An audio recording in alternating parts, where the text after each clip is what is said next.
Okay, in today's lesson, we are going to cover 12.1, which is just a simple introduction to rational numbers, and 12.2, adding those rational numbers.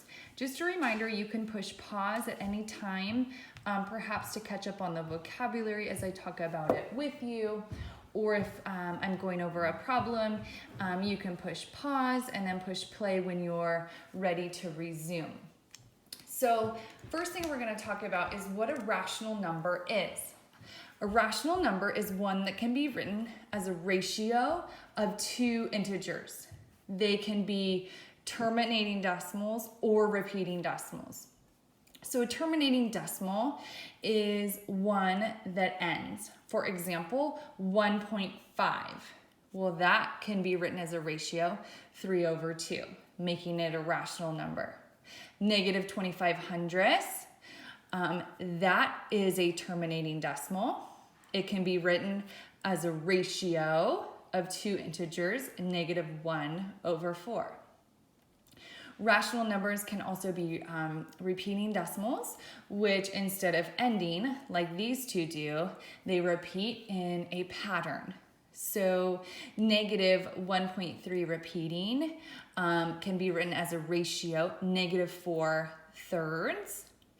Instead of showing 3, 3, 3 forever, we can use a repeating bar over that 3 to show the 3 repeats. 5/11, this ratio ends in a repeating decimal, 0.454545, and so on. So we can show a repeating bar over the 4 and the 5 to show those two numbers repeat in that specific pattern. Okay, so the first thing we're going to do with these rational numbers is we are going to write them as decimals, which we've already practiced this year. The only difference is some of our problems are going to include negatives. Okay, let's take a look at number 1. Number 1 is we're going to take a look at the ratio, or the fraction if we want to think of it that way, 6/5, and we want to write it as a decimal. So we are going to divide the numerator by the denominator. 5 goes into 6 once. 1 times 5 is 5. Subtract, I get 1. We need a decimal, so add a decimal point, hop it up, add a 0, bring it down. 5 goes into 10 twice. 5 times 2 is 10. Subtract, and I get 0. But we need to be careful. It was a -6/5, so we need to make sure we include that negative in our answer. So -1.2 would be our final answer, or -1 2/10. Okay, let's take a look at one more of these. We're going to look at a mixed number, -7 and 3/8. We've talked about the two ways you can tackle changing a mixed number into a decimal. You can simply take your whole number and know that that's what's going to come before the decimal point. Then we can change our fraction into a decimal to see what comes after.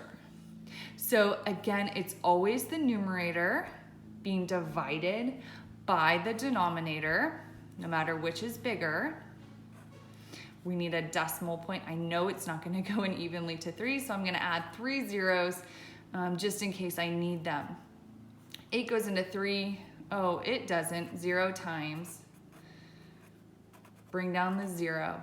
8 goes into 30 3 times at 24. Subtract, I get 6. Bring it down.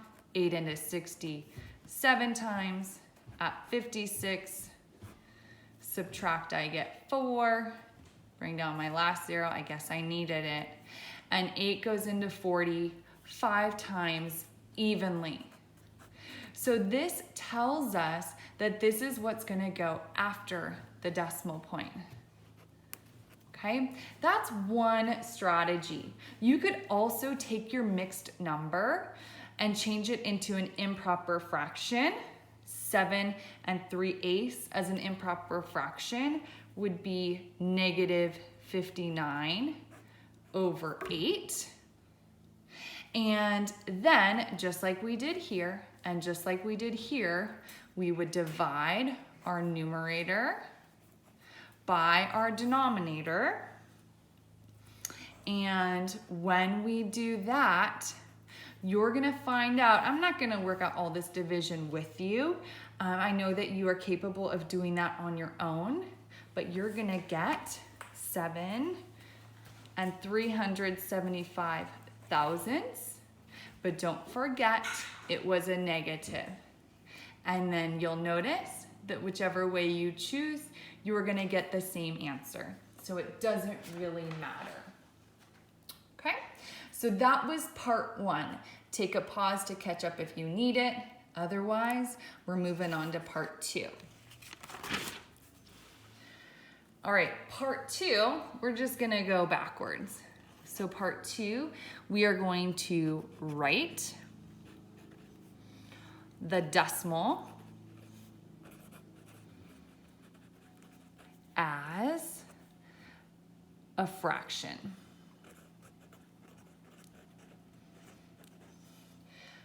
Okay, so my biggest recommendation here would be to use place value. You need to know your place value. You do, I know you do. Use place value to determine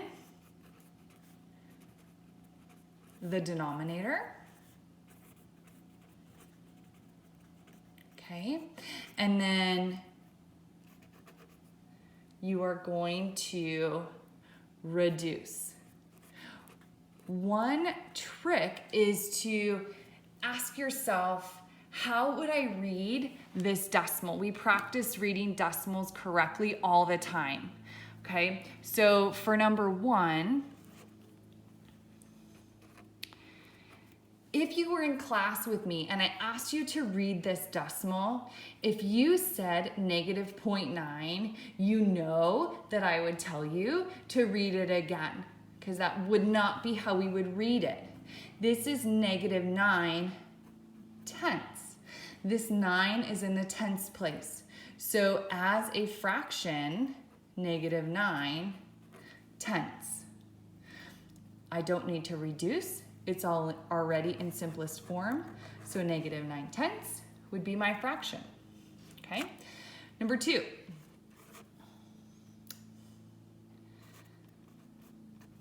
Okay, so if I said, okay, read this decimal for me, you would tell me this decimal is read as 45 hundredths, which means we would start by writing it as 45 hundredths. And then from there, we would need to work to reduce the fraction. I know that both of these